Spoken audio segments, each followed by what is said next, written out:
Hey everyone, my name is Dr. Michael Thomas. I am a lecturer in the financial planning program at the University of Georgia, and it is a distinct honor to have before me today Dr. Martin Seay, who is an alum of the University of Georgia. Go Dogs! And Dr. Seay, thank you for being here. But even beyond that, it's incredibly important to acknowledge that this year you've been awarded the Distinguished Financial Planning Alumni Award. So congratulations.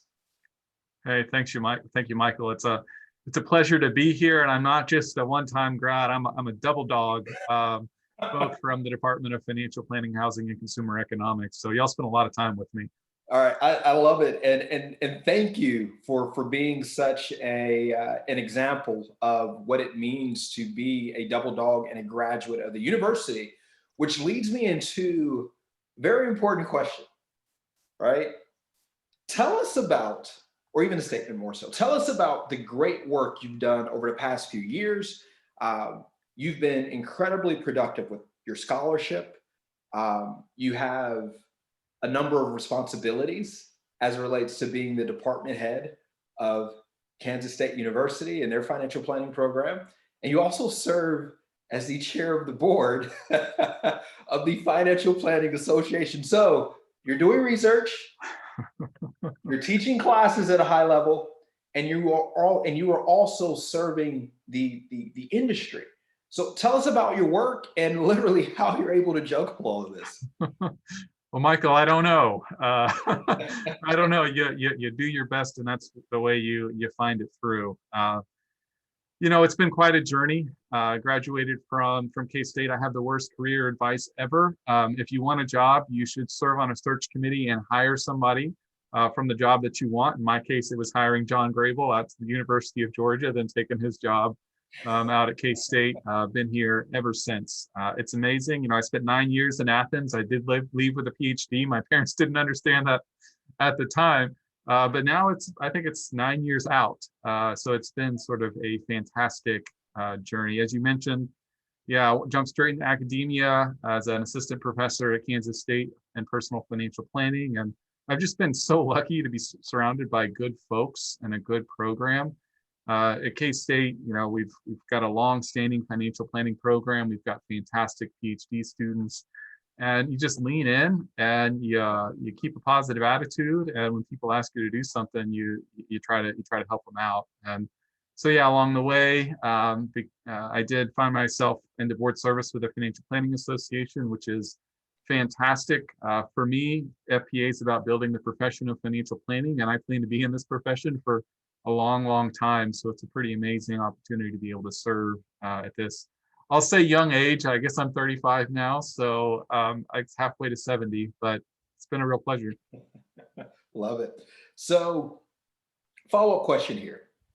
Given all the work that you're doing, from what I know about you, you're a pretty humble gentleman, and not necessarily seeking the awards and distinction, and genuinely are trying to do things to serve and to advance this industry, to sow into the life of students, to prepare future professionals. So for someone who's humble like you are, and has done a lot of work, what does it mean to be recognized by others in the industry, other alum, and to receive this honor of being the Distinguished Financial Planning Alumni? Yeah, thanks, Michael. I'll answer that in two ways. So the first, I think I was a founding member of the 1% Club, which is 1% of your salary back to UGA because you got the top 1% education. So to be recognized as a distinguished alumni and what it clearly is such a great program is just an awesome and humbling experience. The other thing that I always think about is I don't matter. It's what you do for others that does matter. And so that's the way that I've always viewed it, is you just focus on how you can have an impact on people, then good things tend to happen. So it isn't about me, and it is great to receive this honor, but I care a lot more about the awards my students have gotten and things that we've accomplished externally. Understood. Actually, that's a great segue into a follow-up question that I have here. You were talking about to service and doing what you could do to benefit others. And this past year has been challenging in so many different ways. And at the time in which we're recording this right now, this would have been spring break last year, all right? And at the University of Georgia, students left not knowing that they wouldn't be coming back or wouldn't be allowed to come back to campus. So we're actually capturing a moment that's going to be talked about for generations to come. So my question to you in terms of being productive and seizing opportunities in the midst of obstacles, or seeing opportunities in the midst of obstacles. Tell us a little bit how you've been productive during this time and how you've stayed focused on, again, this notion of service when so much has been going on around us. Yeah, a couple stories if you'll allow. So a year ago Please. today, pretty much, I was being a good Georgia born and raised person. I was down in Florida. I was getting ready to go to a Braves spring training game. I was all excited. They had a new field. I think it's Cool Today Field, and I was down there, and of course it got canceled. And I remember at the same time we were debating whether to hold an FPA board meeting in person, and that got canceled as well. And at the time, I was wondering, was that the right decision, not getting together? And as we found out, the whole world followed, Yes. and we didn't get together for a long time. But last year, it's interesting, Michael. I was the president of FPA, so I was lined up for a year to sort of be the face of the profession. I probably would have traveled 24, 26 times, been in New York, been all over the country, doing everything that I could to represent the organization and people. And that reset button Yep. got hit. That reset button got hit real hard, and it made you really think about what's important in life. And for me, what I learned over the last year is I love my family. I love my son. We were excited to welcome our second son about 6 weeks ago. And Congratulations. thank you so much. And And hold on, that I have to ask focus, a question. After you didn't name him COVID, did you? we did not. We did not. We named him Andrew. I know I've been very clear, although he's not a financial planning faculty, that is not after Andrew Carswell. So no matter what he might be telling y'all on campus, it is not after him. But anyway, to your point, for me, it's all been about, you can only do with what's in front of you, and it's all about people. So whatever the medium is, it's about getting in front of people. It's about having those conversations and making them feel supported. And for me at K-State, and I know you've done it at Georgia, it's been really hard to support students. Yes. To put our butts in their chairs, or our heads in their heads. And we have all these fantastic students that are used to leaning in and working hard, and now they're just trying to figure out what is this, what is life.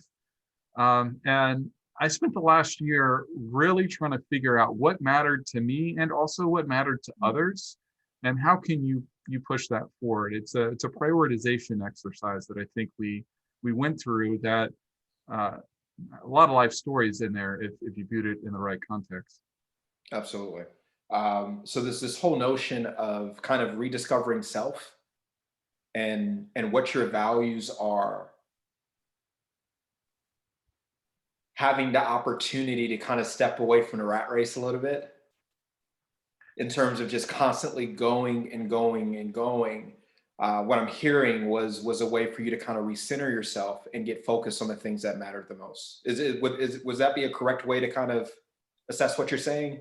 I think you nailed it. I went from traveling half the time to literally singing my son to sleep every night throughout the year. But what that also allowed you to do, of course, is lean in different ways and figure out what really matters and have that impact. And so I think, once again, there was some selfish outcomes of COVID, but then there was also really the opportunity to lean in and meet people where they are and serve them. And I lived on Zoom nonstop last year. We were joking, there used to be transition time between meetings, but now it's you hop in, you hop out. There's no walking, there's no chance to stretch the legs. But just leaning in and thinking about people, I think, was the major takeaway, and what allowed whatever success I had last year was about that.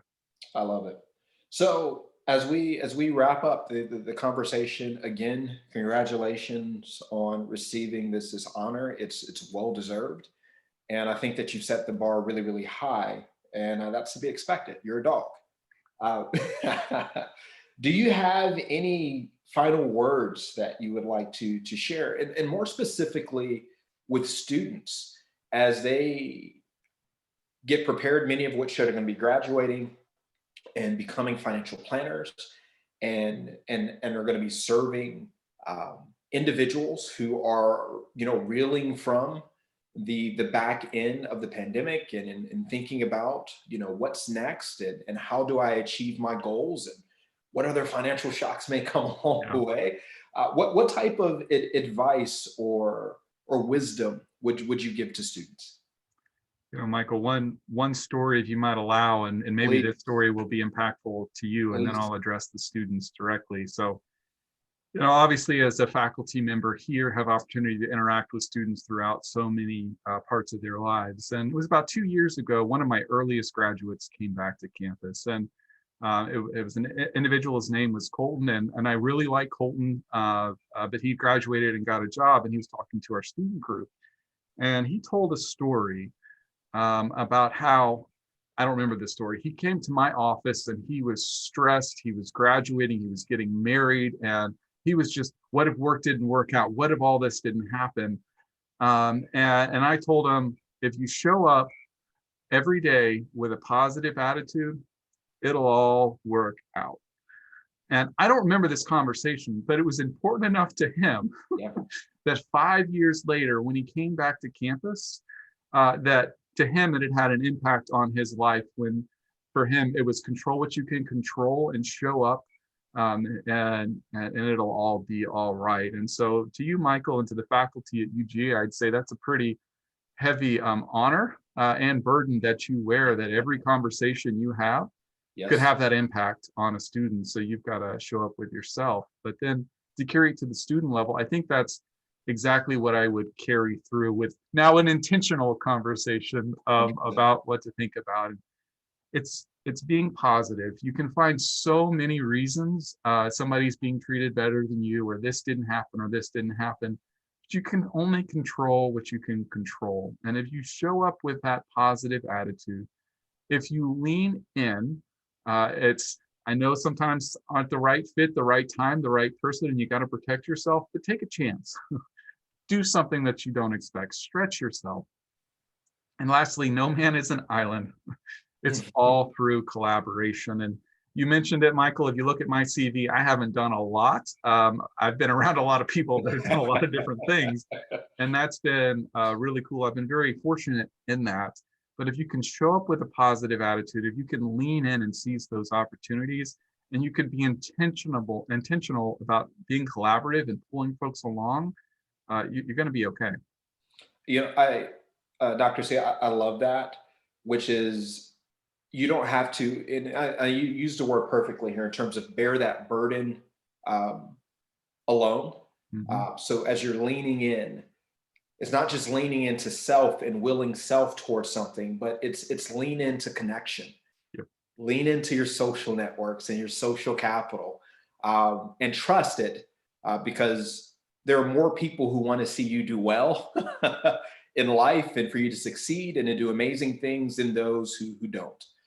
So, Dr. C, again, thank you for this time and this opportunity. And again, congratulations on Thank you. being honored with the Distinguished Financial Planning Alumni Award.